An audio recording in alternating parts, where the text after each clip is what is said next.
Je vous présente le fonctionnement des principales composantes de notre VR le Compton. Le VR le Compton, c'est un Safari Condo Flex 21 2020. J'ouvre la porte coulissante. On voit le moustiquaire qui est toujours en place. Le moustiquaire, c'est quand même assez fragile, mais il est très facile à utiliser. Il suffit simplement de le glisser autant pour l'ouvrir que le fermer. Je vous invite à l'intérieur. Je vais vous montrer comment que ça se passe à l'intérieur. À l'avant, on a deux sièges. Les sièges, ce sont des sièges pivotants. La façon que ça fonctionne pour le faire pivoter, on doit, une fois qu'il est en place, on n'a qu'à activer, à monter le bouton pressoir vers le haut et simplement basculer le siège. C'est aussi simple que ça. Ça nous permet d'agrandir, je dirais, le VR pour avoir une place plus conviviale. Tant qu'à être à l'avant, je vais vous montrer également les petites composantes qui se retrouvent. Une des particularités de ce VR, on a un chauffage Webasto. Le chauffage Webasto, c'est un chauffage qui prend l'essence du véhicule comme alimentation. Donc, c'est important de le laisser fermer quand on n'a pas besoin. On a l'interrupteur ici, il est en mode ouvert ou en mode fermé. En été, ben, c'est plutôt rare qu'on l'utilise, mais c'est important de savoir où qu'il se situe, si on en a besoin. Par la suite, à l'intérieur, un autre aspect quand même important, c'est l'onduleur. L'onduleur, ça transforme l'énergie, dans le fond, l'énergie qu'on a en 12 volts. On a simplement à l'ouvrir ici et quand on a le témoin lumineux qui est allumé, c'est qu'il est en fonction. Il faut absolument que l'onduleur soit allumé lorsqu'on utilise le micro-ondes ou les composantes électriques. Donc, on l'allume seulement au besoin.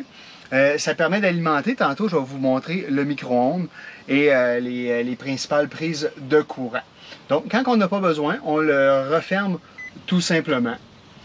À l'avant, qu'est-ce qu'on trouve d'autre? À l'avant, évidemment, on a la console. Dans le VR, c'est inclus également, il y a un rideau qu'on peut attacher avec des boutons pressoirs, tout simplement, ce qui permet d'avoir une intimité lorsque cela est voulu. Donc, on va s'en venir ici. On a la place dinette. La place dinette, on a une table de disponible. La table est située, est toujours rangée ici. Donc, tout est fait, tout rentre vraiment de façon assez méticuleuse. Donc, on a juste à l'installer, à l'ouvrir. Et voilà, on a juste la hauteur. On a un petit peu. Et voilà. On a juste la bonne hauteur et ça nous permet d'installer la table comme on veut. Donc, on peut manger à la table, soit à 2 ou à 4 personnes sans aucun problème. Donc, l'espace dinette dans ce VR se situe à l'avant. Autre rideau d'intimité, si on ne veut pas installer le rideau devant le pare-brise, on a un deuxième rideau qu'on glisse tout simplement, qui vient séparer l'espace habitable et qui vient faire aussi de l'intimité.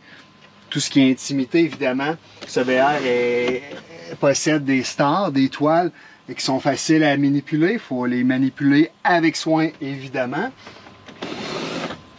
Les fenêtres, hein, c'est des fenêtres à manivelle, des fenêtres de type à auvent, très facile à ouvrir. Il faut juste les dévisser et l'air peut entrer. Il faut juste être prudent avec l'échelle, ne pas trop ouvrir pour ne pas briser la fenêtre, évidemment. Si on regarde un peu plus loin, on a beaucoup de rangements ici quand même. Un espace rangement où ce qu'on retrouve entre autres des essuie-tout, on retrouve la toile dont je vous parlais tantôt. Il y a toujours des mouchoirs ou différents articles indispensables au fonctionnement du VR qui sont disponibles lors de la location. On a même une prise 12 volts juste ici. Là, je pense qu'il y a un dispositif de USB qui est connecté. Donc, c'est un peu ce qu'il y en a pour le rangement. Rangement, il y a encore du rangement ici aussi. C'est un endroit idéal pour la nourriture, hein? C'est comme un petit garde-manger. Ici, à la gauche, on a la vaisselle. Il y a de la vaisselle qui est inclue dans la location. On a la cafetière, des tasses, des verres, tout le nécessaire pour le fonctionnement. Si on s'en vient ici, donc si on s'en va un peu plus vers l'arrière, je vais juste refermer ça ici. Ce qu'on retrouve, on retrouve le micro-ondes. On se rappelle, là, le micro-ondes, il est éteint. Pour le faire fonctionner, on doit absolument ouvrir l'onduleur. Donc, tantôt, je l'ai ouvert et le micro-ondes était ouvert, fonctionnait. De façon générale, si les batteries sont assez puissantes, on peut se servir du micro-ondes sans être branché, mais c'est une très bonne pratique de laisser le moteur tourner quand on utilise le micro-ondes. Ça évite que les batteries se retrouvent à plat. On est quand même, on a les panneaux solaires qui alimentent, mais c'est préférable quand même d'utiliser, de le partir, surtout parce que le micro-ondes est quand même assez énergivore. Je vais vous montrer, je vais aller partir l'onduleur pour vous montrer un peu ce qu'il y en est. L'onduleur, on se rappelle qu'il était ici, donc il va allumer.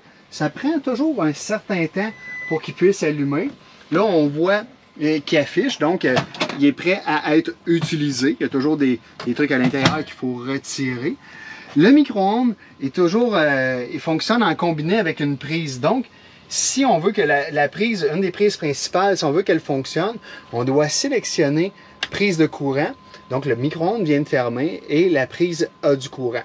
Ça, c'est si on utilise des appareils avec un peu plus d'énergie, on peut l'utiliser, qui demandent plus d'énergie, on peut l'utiliser. Encore une fois, si on a un appareil qui est trop énergivore, ben ça va être important de partir le VR, surtout si on n'est pas en mode, si on est en mode autonome. Donc, on va juste reculer un peu. On va regarder le panneau de contrôle. Ce qu'on voit ici, le panneau de contrôle, on voit le système de chauffage Webasto, okay, qui permet d'ajuster la température comme on le veut. S'il avait été allumé, il y aurait un témoin lumineux. Donc là, il n'est pas allumé, il est éteint sur la console. Donc, on s'en sert au besoin. On retrouve 4 interrupteurs. Avec ce VR-là, il y a plusieurs lumières. C'est assez complexe de s'y retrouver, mais à force de les utiliser, on peut facilement les retrouver. Il y a 4 interrupteurs ici, puis on va faire un petit 180. On va montrer juste ici. Il y a 2 autres interrupteurs et il y a un interrupteur principal qui peut fermer tout au complet. On a un rhéostat aussi d'incorporer. Donc, si on veut ajuster, on contrôle l'intensité également juste ici, selon comme on le désire. Donc, on revient à notre panneau de contrôle. On a vu chauffage et luminaire, température intérieure. On a ici, c'est un luminaire. Ça, c'est le luminaire extérieur qui est incorporé après l'auvent. Ça sert à l'allumer tout simplement. Il y a un témoin lumineux.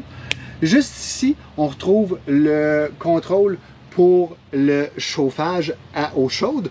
L'eau chaude est chauffée à l'aide de propane. Donc, il est à on. On va avoir de l'eau sans problème, de l'eau chaude. Donc, juste ici à côté, on a vraiment le panneau qui nous permet de visualiser comment il nous reste d'énergie, de batterie, le réservoir, comment ils sont pleins. Je vous l'explique, mais juste auparavant, ici, quand on est en mode autonome, on doit allumer la pompe pour être capable de se servir de l'eau. Je vous le montre dans quelques instants. Ici, on voit, on a le contrôle de batterie. On voit qu'on a 12 volts. On pourrait être un peu plus haut, mais en appuyant dessus, ça nous permet d'afficher le nombre de volts. Ici, on a Fresh, ça veut dire qu'on a 18% restant d'eau fraîche. Gray, c'est pour le réservoir d'eau grise. Il est vide, donc il est pas plein du tout. Ça veut dire qu'il y a 0% d'utilisé. Même chose avec le Black, c'est le réservoir des eaux noires. Et LPG, ben, c'est pour le gaz, il est à 104%. Le propane est plein, donc il est plus de 100%, c'est normal selon la chaleur. Mais le propane en principe, à moins que vous louez le VR pour plusieurs mois, vous n'aurez pas besoin de le remplir. C'est inclus dans la location. Donc, il sert entre autres pour le chauffage à eau chaude. Il sert aussi pour, on a une cuisinière aussi, une cuisinière intérieure.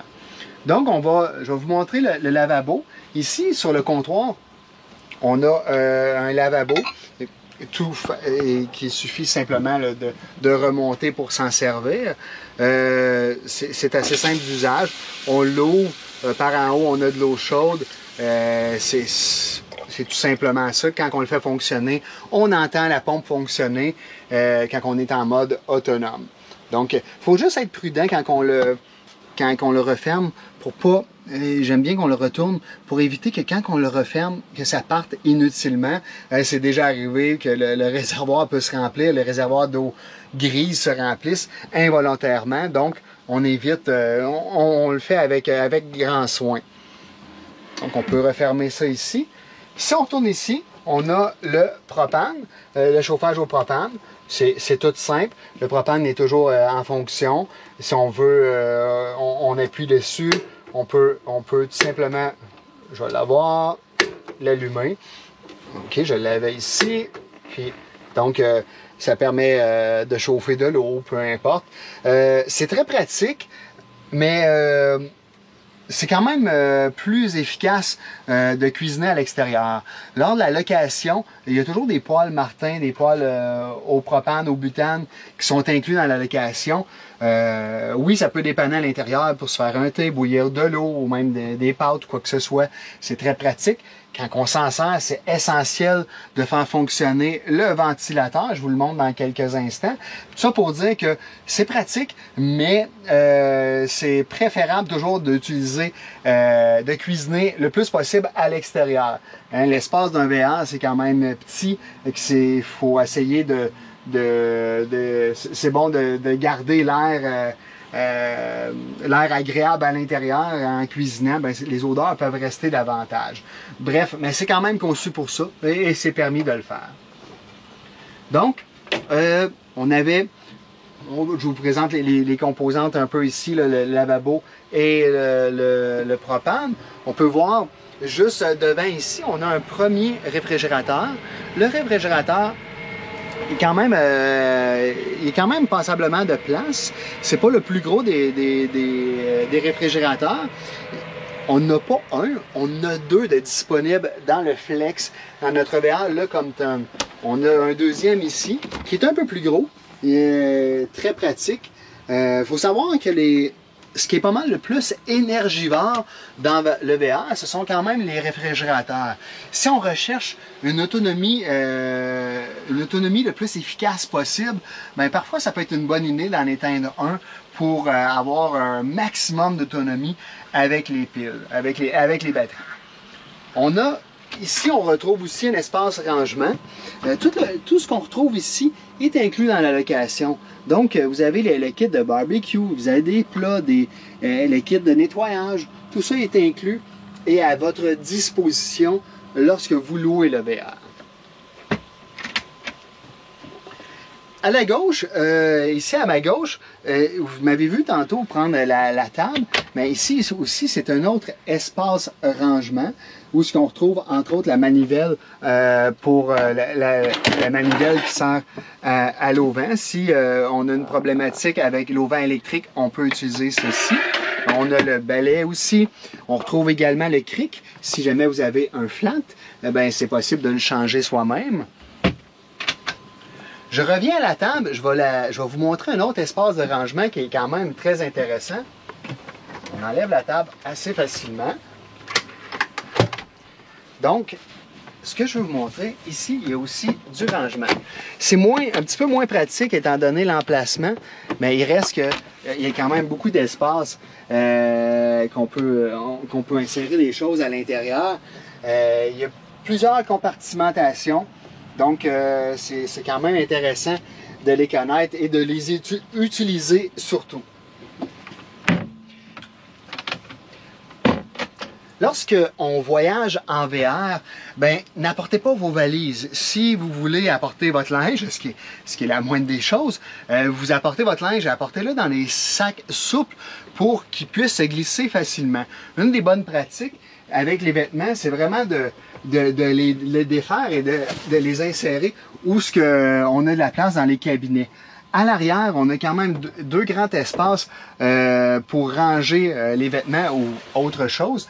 On retrouve deux cabinets comme ça ici. Et de chaque côté, on a l'autre côté également, on a un espace pour le rangement. Il y a même derrière les deux haut-parleurs, il y a également de la place. Si on remarque aussi en arrière, tandis qu'on sommes là, il y a deux prises USB avec un interrupteur et on retrouve également la boîte de fusibles. Donc, on va revenir vers l'avant, on va revenir tantôt vers l'arrière. On a vu les espaces de rangement. Un endroit vraiment intéressant, évidemment, c'est la douche-toilette. La douche-toilette, on retrouve une toilette qui est reliée évidemment aux eaux noires. Très facile d'utilisation. On a une chasse d'eau manuelle sur le côté droit. Celle-ci, on peut également se servir de la douche. Quand on sert de la douche, c'est important en premier lieu d'enlever le bouchon dans le fond du drain. Hein. Ça, c'est la moindre des choses si on veut si on veut éviter des problématiques de débordement. Une chose qui est importante après, c'est de déployer le rideau. Le rideau, il est bien ficelé, il fait tout le tour. Donc, on utilise le robinet du lavabo, on ajuste notre température et on peut se laver ici. C'est vraiment important de bien fermer le rideau pour éviter des débordements ou des dommages quelconques. On a encore un peu de rangement ici, ok, papier de toilette et ça c'est la housse de protection pour la toilette si on sert de la douche. Donc on retrouve également, il y a le Star toile, on a le petit robinet portatif également. Il y a la poubelle qui est incluse aussi dans la location. C'est un peu ce qu'il y en est là, dans cet espace douche-toilette. Dans ce VR-là, on retrouve également aussi une douche à l'extérieur. Ça, c'est vraiment formidable. On a une douche qu'on peut déployer avec une toile et puis sans souci, on peut utiliser l'eau sans avoir de souci à ce qui entrait à le réservoir d'eau grise. Si on l'utilise à l'extérieur, l'eau tombe directement à terre. Ça peut être quand même intéressant pour avoir une grande douche. Vous allez la voir dans le guide du voyageur. Peut-être aussi, je vais vous le montrer un peu plus tard dans la vidéo. Un autre point important, je parlais de cuisine, mais pour le confort aussi, la ventilation. Ici, on a un ventilateur de plafond qui est vraiment efficace. On peut s'en servir avec la télécommande. On peut se servir avec les commandes qui s'y retrouvent ici. On ajuste la vitesse telle que l'on veut. Une bonne pratique en été, on peut ouvrir seulement les fenêtres vis-à-vis où on dort. Et quand on laisse les fenêtres ouvertes, tout est fermé ailleurs, on fait partir la ventilation et on a vraiment une brise fraîche qui rentre directement sur nous. C'est vraiment un moyen d'être efficace et d'être confortable. Ici, ce VR contient également un air climatisé. Cependant, vous devez absolument être connecté sur un 30 ampères si vous voulez l'utiliser. Sinon, vous pouvez pas, vous n'aurez pas assez d'énergie. Donc, on parlait tantôt des cabinets. Ici, on retrouve, ça c'est très intéressant aussi, on retrouve une penderie. Donc, on peut accrocher, et c'est quand même profond, on peut accrocher des vêtements et des manteaux ou autres à cet endroit-là. Point de vue haut espace de rangement, ici on peut insérer des trucs à l'intérieur. L'accès est dans un petit peu, je vais juste monter dessus. L'accès ici, on voit que c'est quand même assez profond, mais il y a ça, on retrouve ça de chaque côté. On a également, on a la possibilité, évidemment, il y a les toiles aussi qui sont les stars qui servent à fermer, à avoir de l'intimité.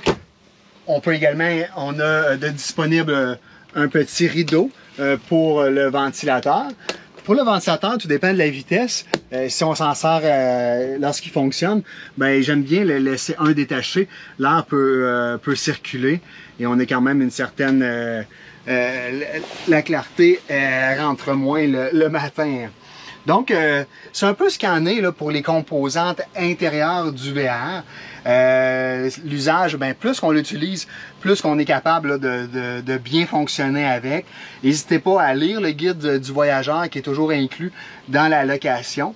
C'est ce que je voulais vous montrer pour l'intérieur du VR.